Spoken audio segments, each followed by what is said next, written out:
ನಮಸ್ಕಾರ ಸ್ನೇಹಿತರೆ, ನನ್ನ ಹೆಸರು ಸುಷ್ಮಿತಾ. ನಾನು ಬಾಲ್ಯದಿಂದಲೂ ನನ್ನ ಅಮ್ಮ ಮತ್ತು ಅಣ್ಣನ ಜೊತೆಯಲ್ಲೇ ಬೆಳೆದಿದ್ದೇನೆ. ನನಗೆ ನನ್ನ ಅಣ್ಣ ಎಂದರೆ ತುಂಬಾ ಪ್ರೀತಿ ಮತ್ತು ಕಾಳಜಿ. ನನಗೆ 16 ವರ್ಷ ವಯಸ್ಸು. ನನ್ನ ಅಣ್ಣ ನನಗಿಂತ 2 ವರ್ಷ ದೊಡ್ಡವನು. ಅಣ್ಣ ನನಗಾಗಿ ಏನು ಕೇಳಿದರೂ ಇಲ್ಲ ಅನ್ನದೇ ಮಾಡುತ್ತಿದ್ದ. ನಾನು ಅವನನ್ನು ಪ್ರೀತಿಯಿಂದ ಹೋಗೋ ಬಾರೋ ಎಂದು ಕರೆಯುತ್ತಿದ್ದೆ. ಆದರೆ ಅಮ್ಮನಿಗೆ ಅದು ಇಷ್ಟವಾಗುತ್ತಿರಲಿಲ್ಲ.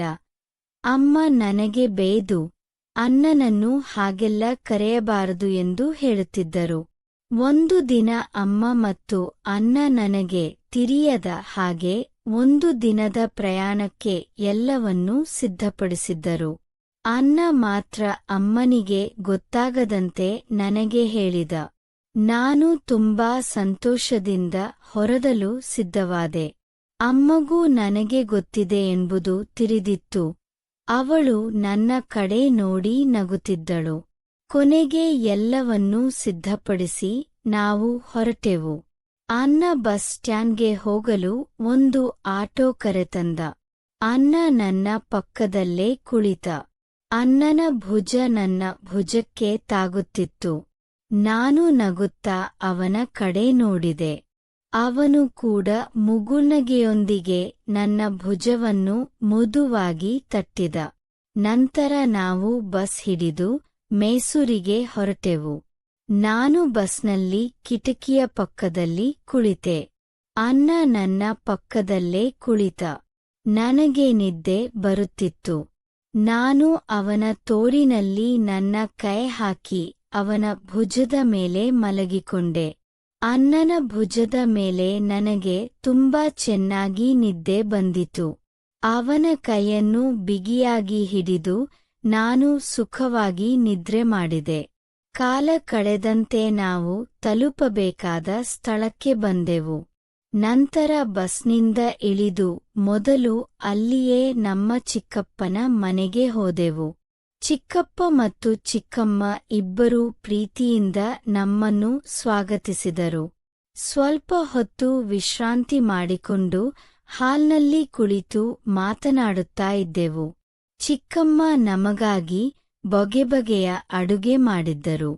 ನಾವು ಎಲ್ಲರೂ ಸೇರಿ ಊಟ ಮಾಡಿ ಸ್ವಲ್ಪ ಹೊತ್ತು ಹೊರಗಡೆ ಸುತ್ತಾಡಿಕೊಂಡು ಬಂದೆವು. ನಂತರ ನಾನು ಮತ್ತು ಅಣ್ಣ ರೂಮ್ ಬಳಿ ಬಂದು ಅಲ್ಲಿಯೇ ಕುಳಿತೆವು. ಅಮ್ಮ ಚಿಕ್ಕಪ್ಪ ಮತ್ತು ಚಿಕ್ಕಮ್ಮನ ಜೊತೆ ಮಾತನಾಡುತ್ತಿದ್ದರು. ನಾವು ರೂಮ್ನಲ್ಲಿದ್ದ ವಿಡಿಯೋ ಗೇಮ್ ಆಡಲು ಸಿದ್ಧವಾದೆವು.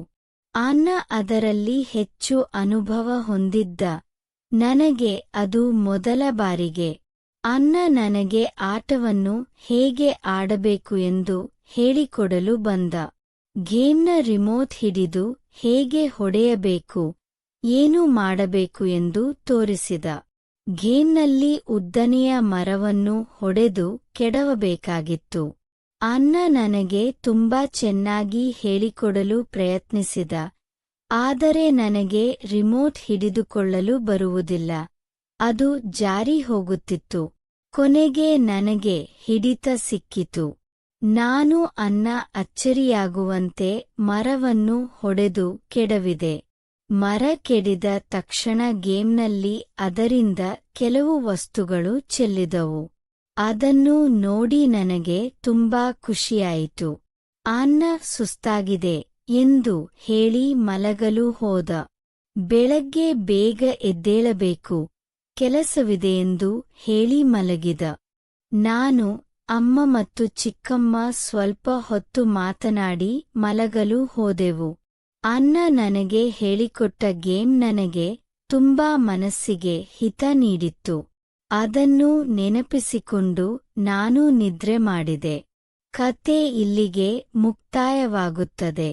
ಇದೇ ರೀತಿಯ ರೋಮಾಂಚನ ಮತ್ತು ಭಾವನಾತ್ಮಕ ಕತೆಗಳಿಗೆ ನನ್ನ ಚಾನೆಲ್ ಅನ್ನು ಸಬ್ಸ್ಕ್ರೈಬ್ ಮಾಡಿ. ಧನ್ಯವಾದಗಳು.